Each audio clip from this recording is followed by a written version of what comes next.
Hello, my name is TJ from Chicago. Love is beautiful. Love is the language of the heart. Martin Luther King said, "Love is the only force that can transform an enemy into a friend." Audrey Hepburn said, "The best thing to hold on to is each other." You know, love can lead to marriage. Phyllis Diller's recommendation for marriage is marry a man of your own age. As the beauty fades, so will his eyesight. So, I'm going to talk to you today about the faces of love. There are different types of love. There is love of the environment, love of the pets, love of God, and love of people. And I'm going to focus on human love. And there are three main categories when we speak about human love. The first is mother's love. Then we shall talk about siblings' love, and lastly, lover's love. A mother comes to existence with the birth of her first child. Before that, she's a lady. A mother's love for the child is unique, it's pure, it's priceless, and it lasts from the cradle to the grave. It is selfless. It is unique in the way that the mother takes care of the child no matter what comes in her way in terms of difficulties. She is there for the baby and the child in all times, good times and bad times. A mother's love is actually off the scale on a scale of 1 to 10. Why is that? It is a form of love that is even greater than all other forms of love because it has two components, not just the emotional component of love, but there is also a biological component to a mother's love. Now let's look briefly at a story where two women claimed one child to be theirs. And King Solomon had to then make a judgment. So the story goes, there were two harlots who lived under the same roof and they gave birth to a child. One of the child died because the mother accidentally rolled over and the child suffocated. It turns out that both the ladies started claiming the only child that was alive to be their own child. So they went to King Solomon and they said that the child that is alive is their child, each one. So lady number one said, "That's my baby, so I want my baby." Lady number two said, "That is my baby, I want that baby." So King Solomon thought for a moment and then said, "Bring me the sword. Divide the baby. Let half the baby go to one mother and the other half go to the other mother." So the first mother said to King Solomon, "Don't do that, please, please don't do that. Please give the baby to the other mother." The second mother said, "No, go ahead and divide the baby. I'll take my half of the baby."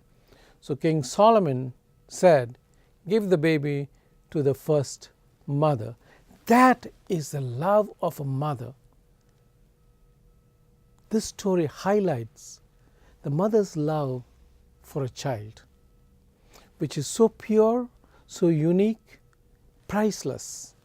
Now let us look at siblings' love. Now siblings' love is unique, it's pure, and it's lifelong in most cases. A sibling is not some individual that you choose. You get the sibling and then you go through life's experiences the good times, the bad times, you have fun together, you laugh together, you cry together. And then maybe as you grow older, you separate, you go your own way, you start your own family, and you may be even separated by distances, maybe even great distances, living in different countries. But the siblings' love is still there all the time, in most cases, till life departs. Now, having looked at mother's love, which is phenomenal, and having looked at the siblings' love, now let's look at lovers' love. Lovers' love, let's look at a man and a woman, for instance. They get attracted and they fall in love. The two hearts are united by love. This is not by reasoning or by logic, it happens. So, a subset of these individuals will go on to marriage. Others might break up and go into other relationships, etc. The ones that go into marriage, just look briefly at what is the compositional aspect of their love.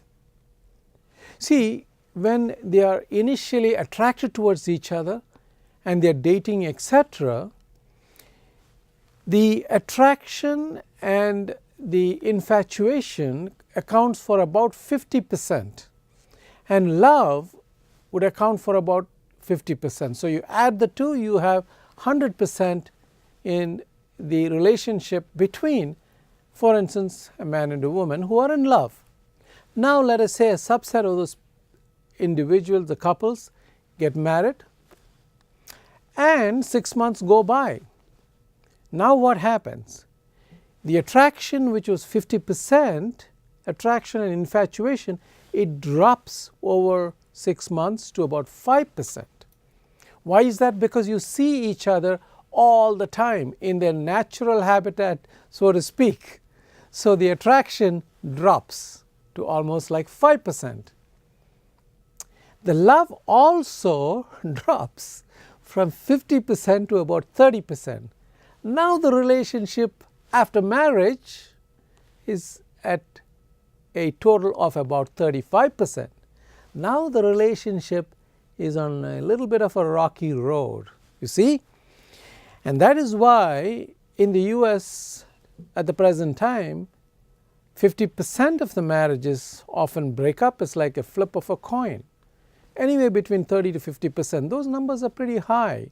So, with that 35%, the relationship that started at 100% is now a little bit unstable. So, now let us look at what happens if we inject respect into this relationship. So, you still have 5% the infatuation and attraction, and you have 50%, which is initially the love, which dropped now to 30%, you have 35%. Now, you add 65% respect to this relationship, and now you have a total of 100%. Now, this relationship is solid. It's a strong relationship that can actually carry you to the rest of your life till life departs. So, my friends, respecting each other in a marital relationship is critical to the survival of the relationship. If you don't, and you stay in the same setup, you think the grass is greener on the other side, and you might go into a different relationship and a different relationship and so on. But you will run into issues same as the earlier relationship, because the individuals have not changed. If you don't change, you go from a relationship to another relationship, but you have same issues in different formats. So, remember, in a relationship, even though the attraction and the love drops, once you add respect, it changes the whole dynamics. The family unit becomes strong, and you will have a happy life. So, I'd like you to repeat after me. I am going to change my life from this moment. I will love myself and love everyone around me and spread happiness wherever I go, and make my own relationship in my family unit stronger by the formula that I just presented to you. I wish you all the very best so that your relationship will be a truly happy one for the rest of your life. I'm TJ from Chicago. Thank you.